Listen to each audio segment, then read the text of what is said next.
Okay, another bit of 5-minute physics with a little bit more on radioactive decay and in particular half-life. So last time we looked at activity, and remember that activity is calculated as lambda n. It's the decay constant multiplied by the number of radioactive atoms. The decay constant, the probability that one atom will decay in 1 second.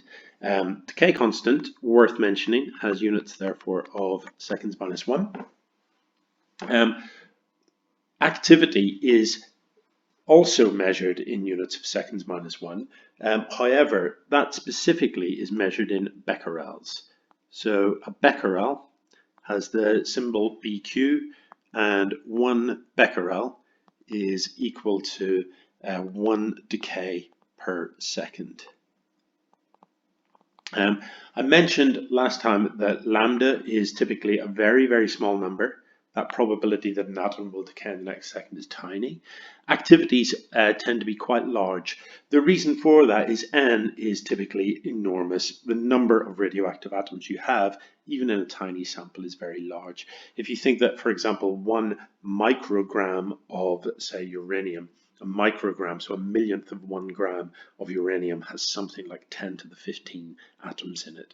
So, even a microgram of uranium will have quite an appreciable activity rate. The number of decays per second will be quite high. Okay, becquerel, by the way, probably worth spelling that. This is where I find out that I don't know how to spell it. I think you spell it like that, becquerel. Right, so our equations from last time look like this. The number of radioactive atoms we have after time t is given by the number we start with multiplied by e to the minus lambda t. And we can say the same thing about activity. Activity is the original activity times e to the minus lambda t.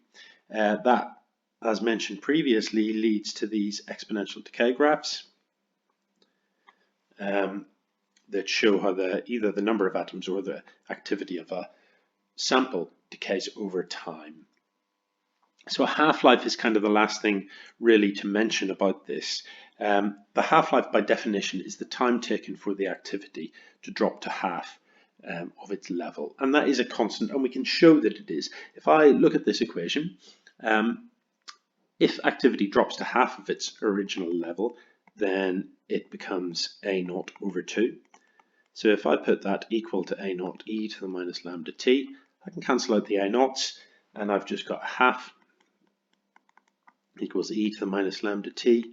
Therefore 2 is equal to e to the lambda t, because this minus means it's 1 over e to the lambda t.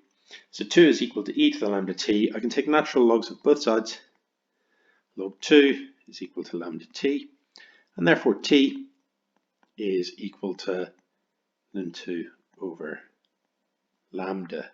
If I put a little subscript half there, this is then a fixed result. The half-life of a radioactive substance is equal to the natural log of 2 divided by the decay constant. So we can use that, if we're given a half-life, we can use that to calculate a decay constant, and we can therefore from that then use that decay constant in these equations to calculate either activity or number of radioactive atoms after a given time. Frequently we'll be able to have to do that graphically. So if you are given a graph like the one that I've got here, but hopefully with some slightly more accurate axes and a better curve, the way that you can find the decay constant from a graph like this, you can simply choose an activity arbitrarily, or one that matches up well with your grid lines, however you want to do it.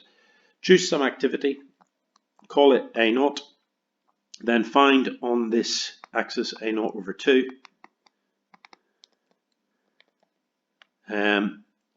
Take the 2 points that those points on the y-axis correspond to on the curve and subtract one time from the other, and that is your half-life, the amount of time it takes to get from there to there.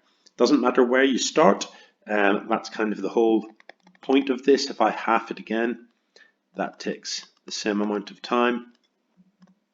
If I halved it again, it would take the same amount of time. So frequently we will be able to